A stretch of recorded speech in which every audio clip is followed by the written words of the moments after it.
ஹரிவோம் மகா காளி.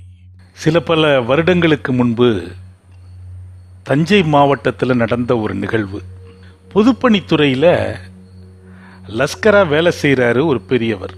தன் பணியின் காரணமாக இரவு நேரங்களில் பெரும் ஆறுகளிலிருந்து பிரிந்து வரக்கூடிய கிளை ஆறுகள் வாய்க்கால்களில் போடப்பட்டிருக்கக்கூடிய தடுப்பணைகள் மதகடிகளில் ஏதேனும் பழுது இருக்கா, நீரோட்டத்தினுடைய அழுத்தம் காரணமாக வெடிப்பு இருக்கா என்பதெல்லாம் கண்காணிப்பது அவருடைய பணி. அந்த பணியின் காரணமாக ஓர் இரவு வயல்வெளிகளுக்கு இடையே நடந்து போகிறார். அப்படி போகிற போது அவர் கண்கள்ல வழக்கத்துக்கு மாறான ஒரு காட்சி தென்படுது. ஒரு வெள்ளை உருவம், ஒரு மனித வடிவிலான உருவம், ரொம்ப பளீர் வெள்ளை, சற்று தூரத்தை நடந்து போவது போன்ற ஒரு காட்சி. இவ்வளவு வருடங்கள்ல இப்படியான அனுபவம் அவருக்கு நேர்ந்ததில்லை. ஆனா இது மாதிரியான அனுபவங்களை பெற்றவர்கள் பலரும் அவர்கிட்ட சொல்லி இருக்கிறாங்க, அவர் நம்பியதில்லை. இன்னைக்கும் கூட தன் கண்களால் அந்த காட்சியை அவர் நேரா பார்க்கிற போது அவருக்கு பெரிய நம்பிக்கையோ அச்சமோ எதுவும் ஏற்படல. அவர் என்ன நினைச்சுக்கிறாரு, ஒரு சில நிமிடங்களுக்கு முன்னாடி ஒரு மின்னல் அடிச்சுது. அந்த மின்னல் ஒளியை அவர் கண்ணால பார்த்தார். அந்த கண் உள்வாங்கின அந்த ஒளி வெளிச்சத்துல தான் ஒரு பிரம்மையா நம்ம கண்ணுக்கு அப்படி ஒரு காட்சி தெரியுது அப்படின்னு தனக்குத்தானே சமாதானப்படுத்திக்கிறார். காரணம், அவருக்கு கடவுள் நம்பிக்கையோ இதர துஷ்ட சக்திகள் குறித்த நம்பிக்கைகளோ கிடையாது. அதுக்கு எதிரான கருத்துடையவர். ஆனாலும் அந்த தெரிந்த அந்த காட்சியை அவர் ரொம்ப கூர்ந்து பார்க்கிறாரு.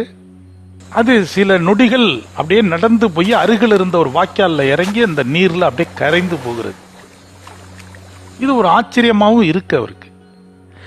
இந்த அனுபவத்தோடையே தன் வேலைகளை முடித்து கொண்டு விடிய காலையில தன் கிராமத்தை நோக்கி, தனது வீட்டை நோக்கி நடந்து வரார். அன்றைய தினம் கிராமத்தில் ஊர் மாரியங்கோயில் திருவிழாவில் கப்பரை சற்றி தூக்குவதுன்னு ஒரு வழக்கம் உண்டு. அந்த கோயிலினுடைய பூசாரி என்ன செய்வார், ஒரு பெரிய கப்பரை சட்டி கையில் ஏந்தி கொண்டு அதற்கென்னு ஒரு பிரத்யோக ஒரு ஆடை அலங்காரத்தை செய்து கொண்டு காலில் சலங்கை அணிந்து கொண்டு தனது குடிகளை நேரில் போய் அவங்கவுங்க வீட்டுக்குள்ள போய் பார்த்து ஆசீர்வாதம் பண்ணுவது போன்ற ஒரு ஐதீகம். அந்த கப்பரை சட்டி தூக்கிக்கிட்டு பூசாரி ஒவ்வொரு வீடு தோறும் வருவார். அது பூசாரி வருவதல்ல, அந்த கிராமத்தினுடைய காவல் தெய்வம், தெய்வ தேவதை அம்பாள் மாரியம்மன் தனது பக்தர்கள் இல்லங்களுக்கு வருவதாக ஐதீகம். அப்படி அந்த கப்பரை சட்டிங்கிறது ஒரு பெரிய மண் சட்டியாகவும் இருக்கும், சில இடங்கள்ல பித்தளை சட்டி போலையும் இருக்கும், அது மெட்டல்லையும் இருக்கும். ஒவ்வொரு வீடுகள்லையும் ஒரு 50 ml அந்த சட்டியில எண்ணெய் ஊற்றுவாங்க. அதுல பருத்தி விதைகள் மற்றும் பல வஸ்துக்கள்லாம் போட்டு அந்த தீ அணையாமல் எரிந்து கொண்டே இருக்கும். கடும் வெப்பம் இருக்கும். சும்மா விளையாட்டா நம்ம போய் அந்த சட்டியில ஒரு விரலை அப்படி மை தேய்க்கிற மாதிரி தேய்ச்சோம்னா விரல் கொப்பளித்து விடும். அப்படி ஒரு உஷ்ணத்தை அந்த உள்ளங்கையில பூசாரிகள் தாங்குவாங்க. அது என்ன ஒரு ஆச்சரியம்னு சொல்ல முடியாது. இன்னைக்கு கூட வேப்பிலை கப்பில வச்சுக்கிட்டு ஒரு பங்குடா தூக்கக்கூடிய அமைப்பு இருக்கு. ஆனா அந்த காலங்கள்ல அப்படி ஒரு அனல் கக்கக்கூடிய அந்த பானையை பல மணி நேரம் தாங்கி இருப்பாங்க. அதுக்கு ஒரு விரதம் இருந்து அந்த நிலையை அவங்க அடையிறாங்க. அப்படி வீட்டுக்கு வரக்கூடிய அந்த பூசாரிகள் என்ன செய்வாங்க, அம்பாலே வீட்டுக்கு வந்திருக்கா இல்லையா, அந்த பூசாரியினுடைய பாதத்துல குளிர்ந்த நீரை ஊற்றி அவர் கால்களுக்கு மஞ்சள் குங்குமம் வைத்து பாத நமஸ்காரம் பண்ணுவாங்க.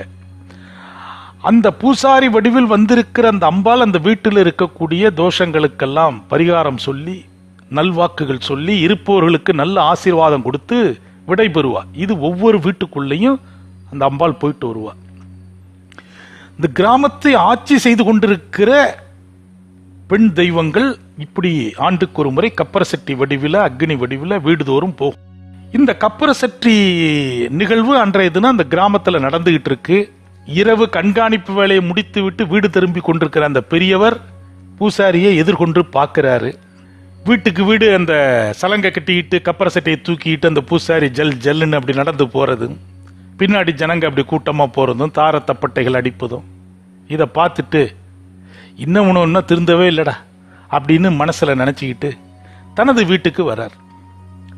வீட்டுல இவருடைய மனைவி என்ன செய்யறாங்க, நம்ம வீட்டுக்கு கப்பரை சட்டி வரும்போது சாமியை வரவேற்கணுமே அப்படிங்கிற ஒரு ஆவலோடு ஒரு தட்டுல தேங்காய் பூ பழம் பத்தி சூடம்லாம் வச்சு திண்ணையில தயாரா வச்சிருக்கிறாங்க.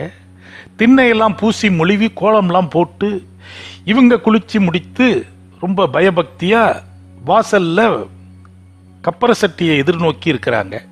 அப்ப இந்த அம்மாவுடைய கணவர் உள்ள வரார். உள்ள வரும்போது வேலை முடிச்சுட்டு வந்திருக்கிறான், அவனுக்கு ஏதாவது சோறை போடு, ஏதோ அது இதுன்னு சாமி கும்பின்னு போட்டு பொழுதன்னைக்கு இதே வேலையா பண்ணிட்டு இருக்கிறீங்க அப்படின்னு எதையோ ஒன்று அந்த அம்மா மீது எரிஞ்சு விழுவுறார். எரிந்து விழுந்துட்டு உள்ள போறார். அடுத்த சில நிமிடங்கள்ல இவர் வீட்டுக்கு அந்த கப்பரை சட்டி வருகிறது. பூசாரி வடிவில் அம்பாள் உள்ளே வருகிறாள். கப்பரை சட்டியை கையில் ஏந்தி இருக்கிற நிலையில அப்படியே ஒரு மந்தகாச புன்னகையோடு அப்படியே பார்க்கிறா, ஒரு ராஜ பார்வை பார்க்கிறா. உள்ள இருக்கிற இவரும் ஒரு ஊர் ஜனங்களுடைய சம்பிரதாயத்துக்காக வெளியில வந்து நிக்கிறாரு. என்னடா வரும்போதே சாமியாவது பூதமாவதுன்னு வீட்டுல சத்தம் போட்டுக்கிட்டே உள்ள போற, நேத்து ராத்திரியே உன்னை முனி அடிச்சு காலி பண்ணிருக்கோம், இன்னைக்கு உன் வீட்டுல சங்குதான் ஊதணும், குலதெய்வம் வந்து மடிப்பிச்சை கேட்டா ஊர் எல்லையே காத்துக்கிட்டு இருக்கிற என்னகிட்ட எப்படியாவது என் குஞ்ச காப்பாத்துன்னா, அதனால உன்னை விட்டேன் தெரியுதா அப்படிங்குது. அப்பதான் இவருக்கு சர்வ நாடியும் அப்படியே ஒடுங்குது. இரவு அந்த காட்சியை பார்க்கிற போது இவருக்கு வெறுக்காத உடம்பு